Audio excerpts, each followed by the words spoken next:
Hindi ko alam kung maniniwala ka. May isang gabi na pilit kong kinakalimutan hanggang ngayon.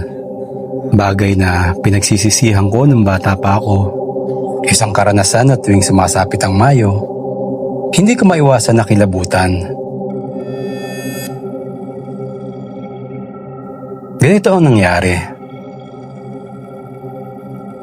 Dekada 70 noon, sa maliit naming baryo sa Albay, sira-sira pa ang mga kalsada at wala pang kuryente sa amin. Mabubuhay ka lang talaga sa sulo at gasera. 12 taong gulang lang ako noong panahon yun. Sakitin ako at matatakutin. Kaya naman laging mainit ang dugo sa akin ng tatang ko. Si Tatang Reynaldo. Gusto kasi niya maging matapang ako para makatulong sa bukid. Si Nanay Celia lang ang kakampi ko. Pero kahit siya, minsan napapagod na rin sa kaduwagan ko.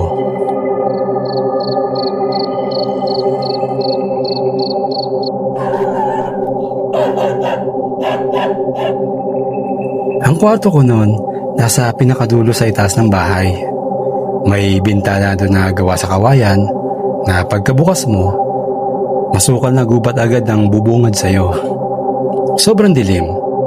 Kaya gabi-gabi, sinisigurado kong nakasindi yung gasera sa tabi ng aking banig bago matulog.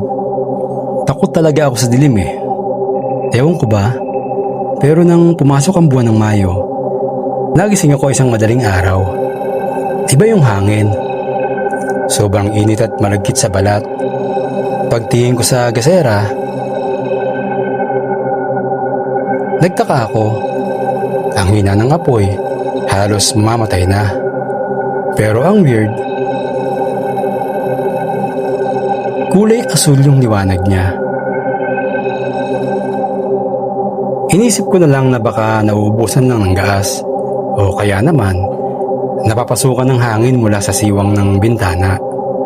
Mabigat pa ang talukap ng mata ko kaya hinayaan ko na muna. Natulog ako ulit.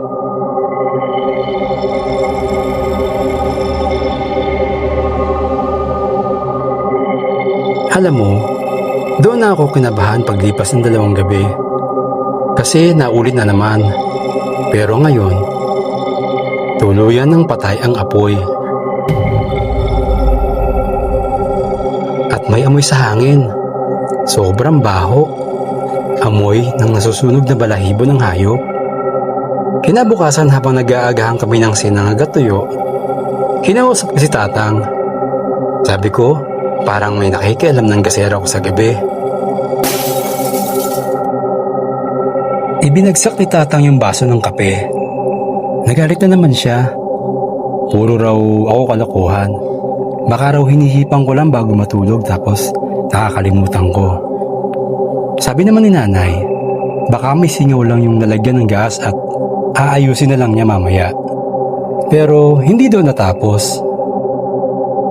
Kasi paglipas ng 3 araw, tuluyan ang lumala.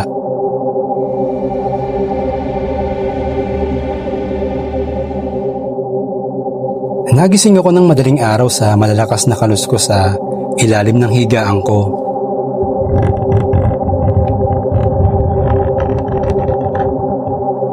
Kinapa ko yung gasera sa ibabaw ng upuang kahoy. Wala. Nung tinignan ko sa sahig, gumulong na pala sa sulok. Basag ang salamin. Natapon lahat ng gaas. Nung umaga, sinigawan ako ulit ni Tatang. Akala niya sadyang binasag ko para lang makakatabi sa kwarto nila. Sabi niya, wala nang gasera sa kwarto ko mula nun. Matuturo akong matulog sa dilim. Wala akong nagawa kundi umiyak. 4 na magkakasunod na gabi. Nagigising ako ng eksaktong 3:00 ng madaling araw. Nararamdaman ko ulit yung pag-init ng hangin at yung ingay galing sa ilalim ng mga lumang tabla ng sahig ko.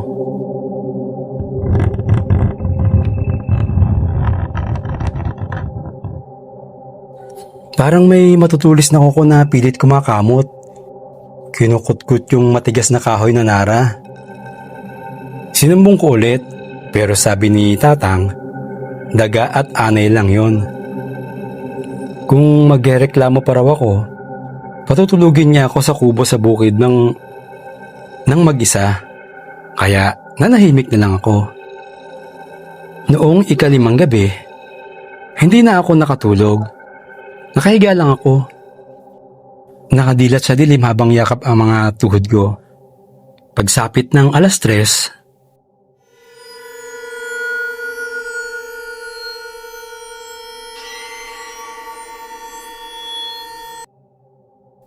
biglang tumahimik ang buong paligid. Walang kuliglig, walang tahol ng aso, nakakabingi. Tapos, pumasok ang amoy. Napakabaho. Amoy malansang isda na nahaluan ng basang balahibo ng asong matagal nang hindi naliligo. Masangsang. At doon ko narinig, may kumakaluskos sa ilalim ng sahig ko. May kasamang pagkaskas ng mga ngipin ng mabangis na hayop.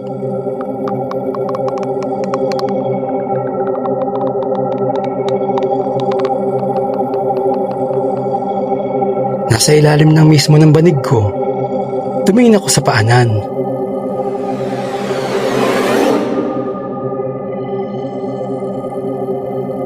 May anino, may sumulpot mula sa siwang ng lumang tabla. Mahahabang daliri, kulubot, kulay kahoy ang balat.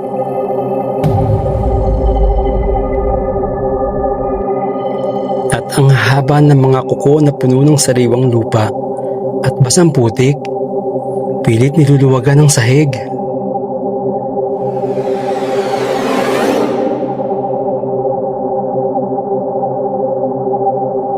Napatigil ako. Nanigas ang buong katawan ko sa takot. Gusto kong sumigaw pero walang boses na lumalabas. Parang may nakalagang mabigat na bato sa dibdib ko. Sumunod, may sumilip mula sa siwang.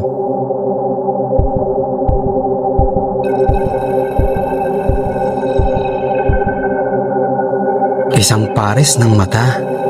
Ang lalaki, kulay pula na parang nagbabagang uling. Nakatitig sa akin ang diretsyo mula sa ilalim ng sahig.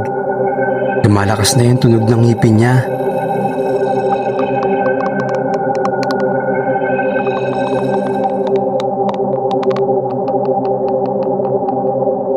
At doon ko napagtanto, hindi yun hayop. Nilalang yun na galing sa ilalim ng lupa. At konting-konti na lang, papasukin na niya ako. Sobrang takot ko. Biglang bumalik ang lakas ng lalamunan ko. Napasigaw ako ng napakalakas.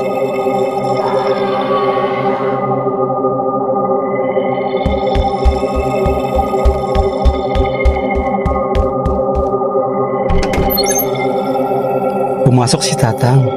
Hawak ang flashlight at isang mahabang itak. Kasunod si Nanay na nanginginig. Sinumbong ko yung daliri at mapupulang mata sa ilalim ng banig ko.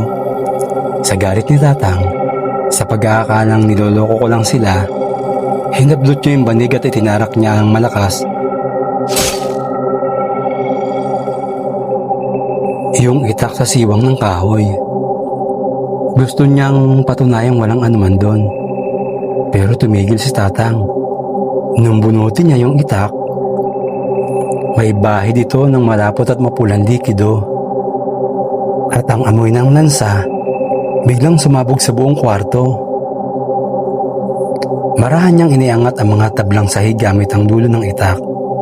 Napasigaw si Nanay. Napasandal sa dingding habang nakatakip ang kamay sa bibig. Sa ilalim ng mga tablang iyon, tumambad ang isang napakalalim at malawak na hukay. Isang lagusan na direktang naglagos pababa sa ilalim ng bahay. Dire-diretsyong bumabaybay patungo sa madilim na gubat sa labas. May mga nagkalat na mga habang balahibong itim, mga buto ng hayop at sariwang dugo sa lupa. Doon lang na-realize ni Tatang ang lahat, na kaya pala gabi-gabi pinapatay ng nilalang na yun ang gasera ko. Dahil ayaw niya ang liwanag habang dahan-dahan niyang binubuksan ang sahig ng kwarto ko mula sa ilalim. Konti na lang talaga, Kung hindi ako nagising at nakasigaw, malamang nahilanan niya ako pababa sa lagusan na yon. Nung mismong gabing yun, hindi na kami nakadulog. Pagsapit ng umaga, agad kaming nag-impake at lumipat sa Karatig Bayan. Sabi ng mga tao sa amin noon, guni-guni lang daw ng mga bata yon o kaya may dumaang ligaw na hayop sa ilalim ng lumang istruktura. At pagkaraan ng ilang buwan, tuluyan ang ipinagbili ni Tatang ang lupa at ang bahay sa napakamurang halaga. Sabi niya, wala nang problema at ligtas na kami. Kaya ikaw, kung napapansin mong biglang humihina o namamatay ang ilaw sa kwarto mo ngayon nang walang dahilan, huwag mong iisiping hangin lang yon. Baka mayroong ayaw sa liwanag. Habang pinapanood ka.